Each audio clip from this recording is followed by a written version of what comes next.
Kapag nga nilaban mo yan eh, lukot na yung ganto niyan eh. Ito kahit laban mo itong gantong new era, hindi to nasisira. Kaya yung kay Kulaong, mumurahin kasi tiga 85 daw. Kaya ganyan, mahirap unatin.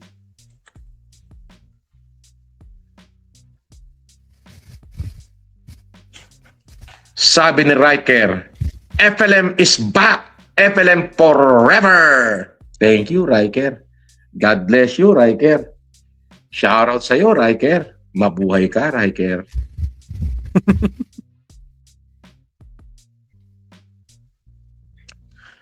Oo, ayan, lagi mong tatandaan.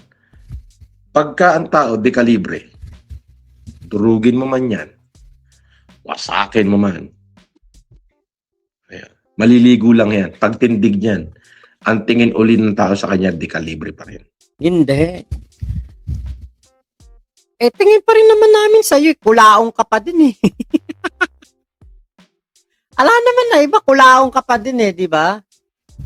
Mary Amira Suarez. Hello po. Ayan. Kenkel. Ay nako, ano na, summer na kasi mainit na, kaya nagganto ko. Actually, pang swimming ko to eh. Swimming kasi kami sa sa mahal na araw. Sinuot ko na eh.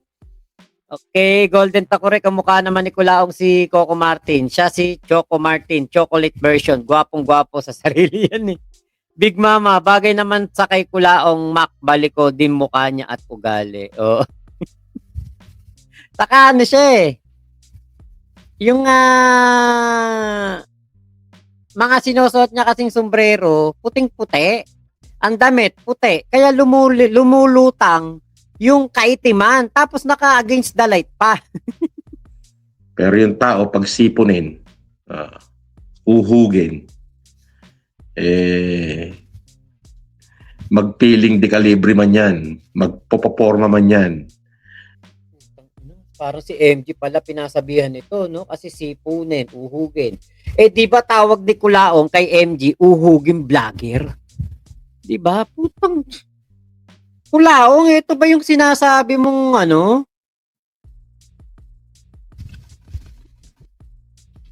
Sinasabihan mong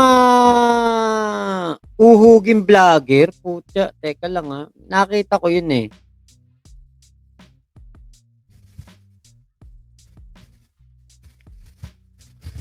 Oh, ito ba yung sinasabihan mo uhugin vlogger Kulaong? Ay ano? Yung anak naglalaro to sa sa pangalan nitong racetrack na to. Hindi naman to sa BRC eh. Nakalimutan ko. Oh. Biruin mo, ang anak mo makapag-ganyan. Ayan o. Putya, ang mahal niyan makapag kart racing. Mahal yan. Oh, tapos kita mo yung sinasabi mong uhugin vlogger pinagkakaguluhan sa Ilocos.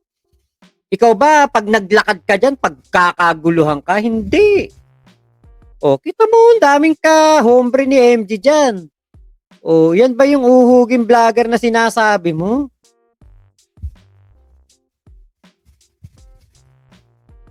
Putya. Kung ganyan ang uhugin vlogger Kulaong, ang sarap pala maging uhugin vlogger. Eto matindi. Ayan Putya.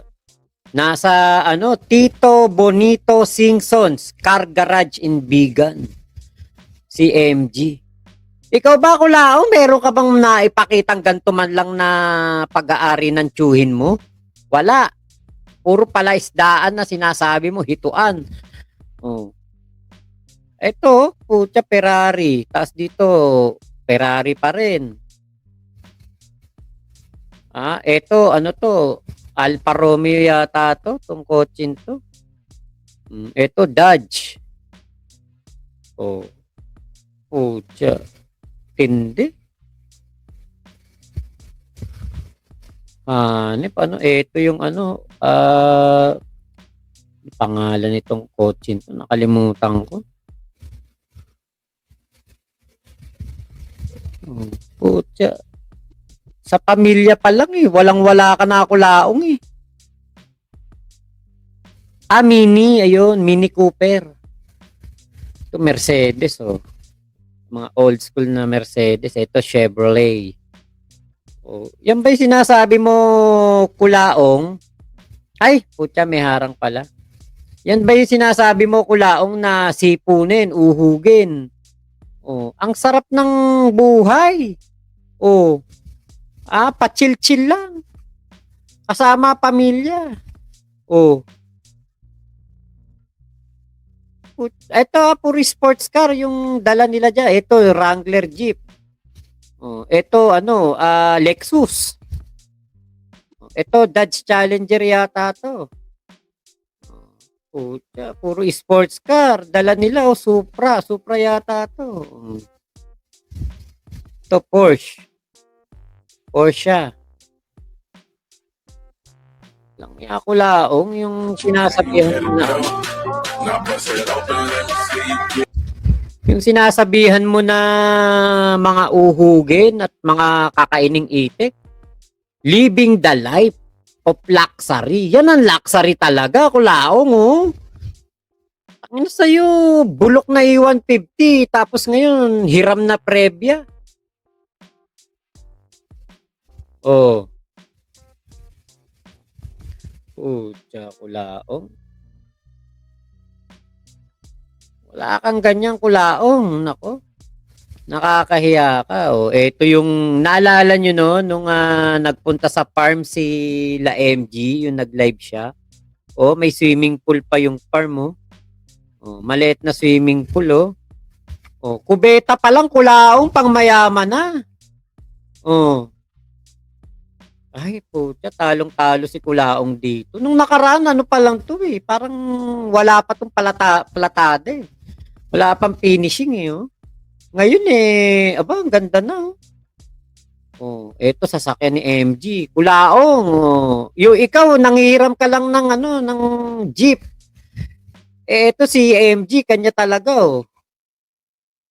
Swimming pool pa to. Naku po, Kulaong. Walang-wala ka talaga kay MG. Tapos ikaw wala kang asawa. Alang sa'yo, walang nag-aasikaso sa'yo. Meron ka walker.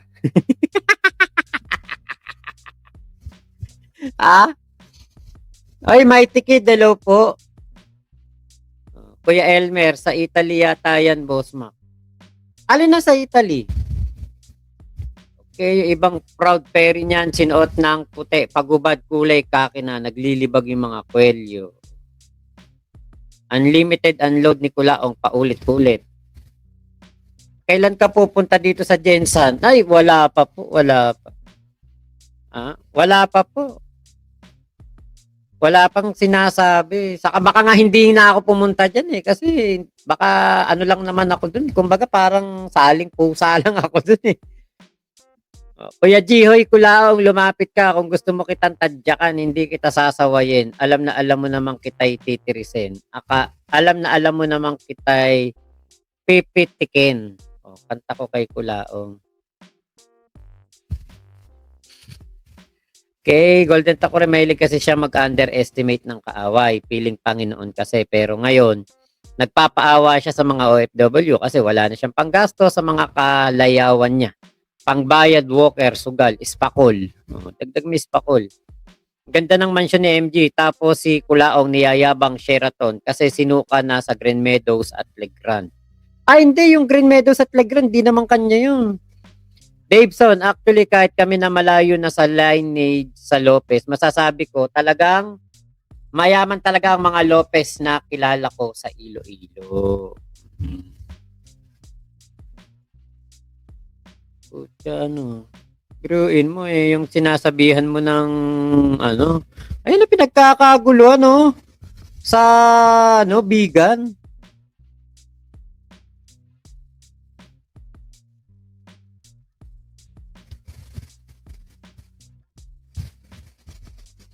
Para si MG kalmadong-kalmado sa personal no. Pero pag nag-vlog matindi Ay, nako, Kulaong. Sa pamilya pa lang walang-wala ka na eh. 'Di ba? Ay naku, 'to si Kulaong talaga eh.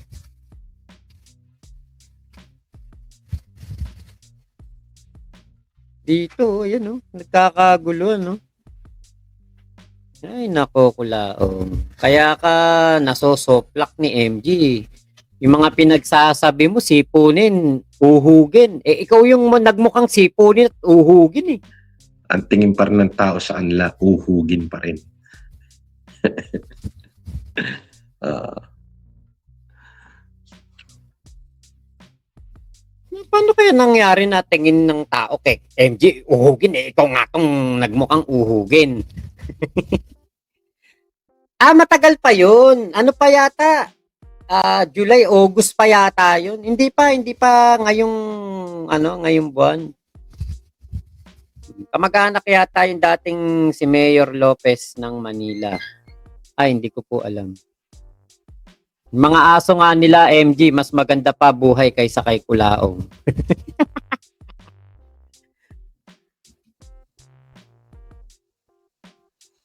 aray ko, sabi ni Michael Ricafort, aray ko. Galit. Oh, shout out Tito mong galit. Sabi ni Mika Mika Angelberg. Boss Epele, mga basher mo, ginagatasan kanina nakaw video at ginagamit na content. Pwede mademanda at reklamo dahil violation yan ng Copyright Act, property mo yon. Lalo na yung mga vlogger na naninira. Hayaan mo lang. Weather lang naman yan. Ikaw naman. Yung nagsasalita na yun, yung nag-comment na yun, hindi niya alam. May fair use dito. May fair use ang YouTube.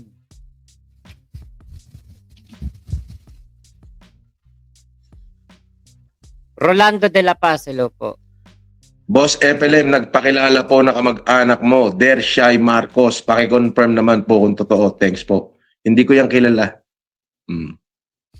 Wala akong kamag-anak na Dershai Marcos. Okay? Hindi ko yan kilala. Wala ka namang kilala eh. Puro ka naman walang kilala. Ingat kayo ha, baka mambubudol yan. Hindi. Siguro ikaw lang naman. Ingat. Ikaw lang naman yung Marcos na nambubudol eh. Sabi ni Tustin, bakit mo minumute yung mga basher mo? O di pati ikaw, mute na rin kita. O, hindi naman kita kailangan dito eh.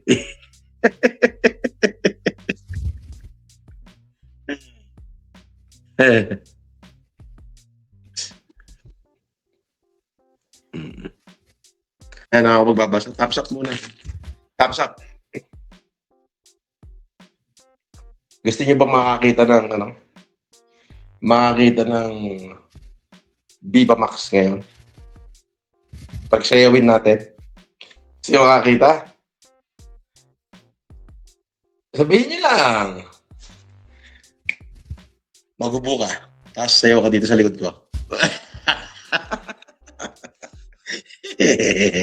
Yan ang normal. Ayan na naman kayo, Honey Asia. Daming nakatanghod na basher, haha. Yan ang normal, di ba? Mix Vlog, tamsakban. Oh, shout out kay Ami Mix Vlog. Ayan mga Misogynist talaga to si Kulaong eh, no? Saka ano talaga siya, yung wala siyang galang sa babae. Kumbaga, para sa kanya, ang babae is palamuti lamang, utusan, pwedeng babuyin, daguhin, anytime. Diba? Walang galang sa babae, si Kulaong. Mukhang may kasama na naman Walker. supporter ko, nagbabalikan na.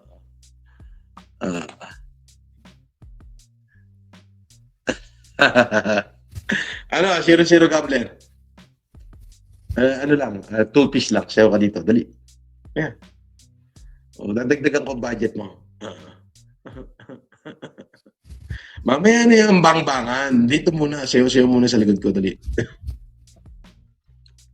Grabe. Grabe talaga ka. Sabi ni Lomide, panis kayong lahat. Micaela Mitch, tawa na tawa sila. Akala nyo naman may Panis talaga kaming lahat. Sa totoo lang, tayong lahat, wala naman tayong ilalaban kay Kulaong eh. Kung padamihan ng kaso at taon na nakulong, pahabaan ng taon na nakulong, panis talaga tayo kay Kulaong. Wala tayong panlaban dyan. sayaw. Wala. Si Casper lang yun. Si Casper lang yun. Alam mo, Kulaong, kahit si Casper lang yun, pero ang inaano mo, babae, hindi magandang biro. Pang-asar lang ba?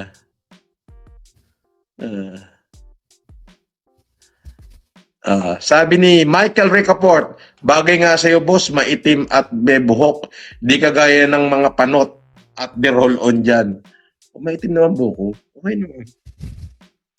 Yung tagal humaba. Pero,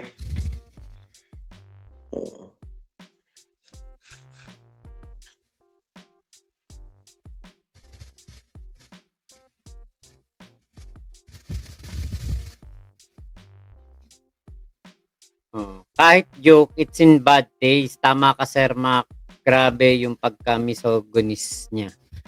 Tapos tuwan-tuwa pa yung mga supporters niya. Yun nga eh. Booking ka na, Kulaong. Kayo ni Alex, wag ka na magkunwari. O, yun. Hayaan mo na, Boss Mac. Ganyan talaga pag mukhang bayag. Ako. Cringe-worthy talaga tong si Norman eh. Sanay sa Walker yan eh. Hindi kasi nahahawa ng HIV. COVID nga, naduwag sa kanya eh. Ay, sige. Lagay mo muna dyan, Kuya Henry. Ano ba pulutan? Yan yung proud yung mga teachers at anak niya. Babae pa man din ang anak niya, Ravenclaw. Yun. Sama mo si Alex, pasayawin mo, Kulaong. Pareho kayong kanor, mang kanor. Yan ang walang galang sa babae nga. Sus, Kulaong. Sino sasayaw sa likod mo? Si Casper? Kay pati ikaw mute na din kita. Hahaha, natawa talaga ako sa kanya. Hi, mag-like naman daw po kayo. Pa-like naman ang ating live. Thank you po sa magla-like. Doon sa hindi magla-like, sana maging kamukha nyo si Kalaong bukas.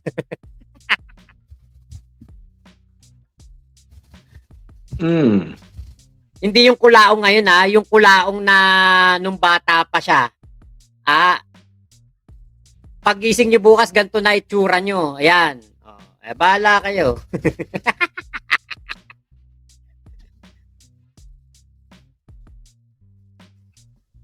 inggit ka. Mag-submit ka rin. Pakita mo rin mukha mo. Sabi ni Gloria, nakikilala ko ang FLM nung panahon ng pandemic. Tinuladang bigas at kalabasa at maraming natulungan. Pero bakit maraming nagagalit? God bless us all. Sabi ni Gloria. Putya. Kanina nga lang narinig, eto nga yung sinasabi ni Kulaong, Yes. Boss? Yes po. Opo, eto po. Nagagawaan na po sila ngayon.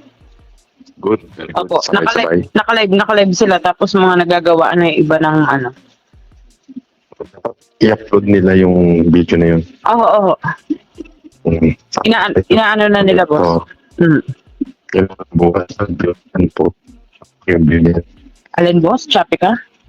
Kailangan bukas pagka binyo, tinignan ko, marami na extra sa karat na. I-extra, i-check sa video rin kung saan galing ang pera niyan. Oo, boss. May balita pa na ultimo yan tayong pambayad ng bigas at saka ng kalabasa ng May 19, kinuha nila. So, ganun. Ano ko? Wag, boss, wag yun. Yun, kasi gagamitin namin yun ni Atty. Johnny. Sige. di ba? Nung panahon ng pandemya, si Kulaong walang pambayad sa kalabasa. Walang pambayad sa utang sa bigas saka sa kalabasa. Kaya ang pinalabas niya, ninakaw daw ng mga NBI yung pera niya.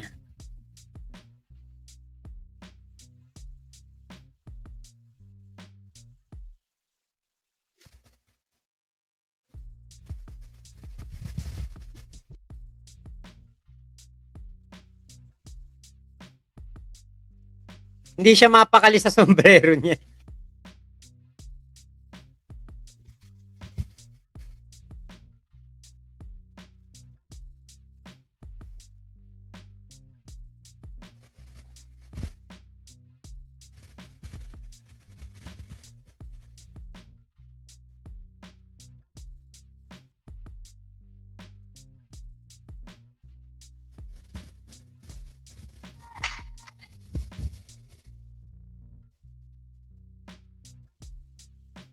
putya. Teka.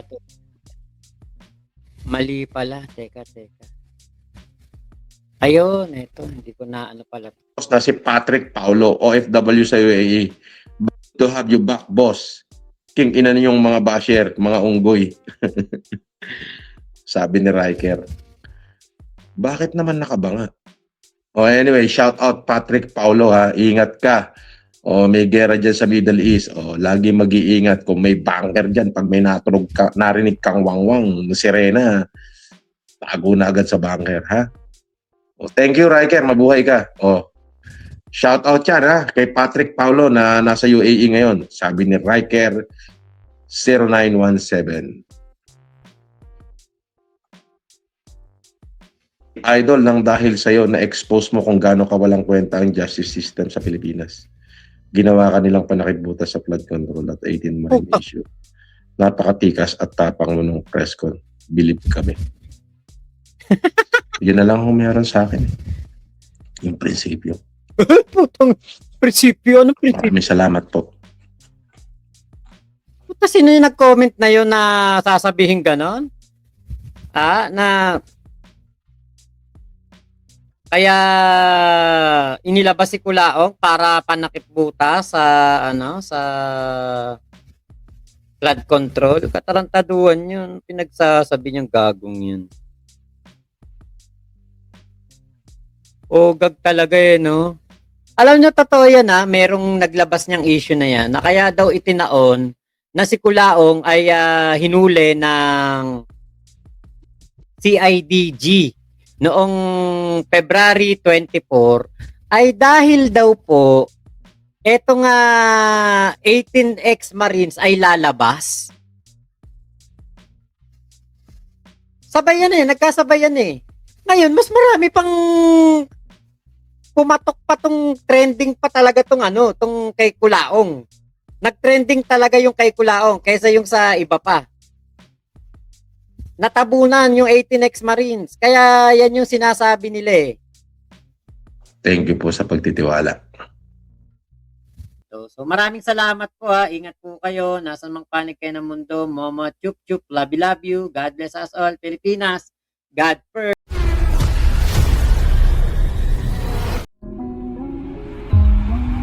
So maraming salamat po Ingat po kayo. Nasaan mang panig kayo ng mundo. Momo chup chup. Love you. God bless us all. Pilipinas. God first.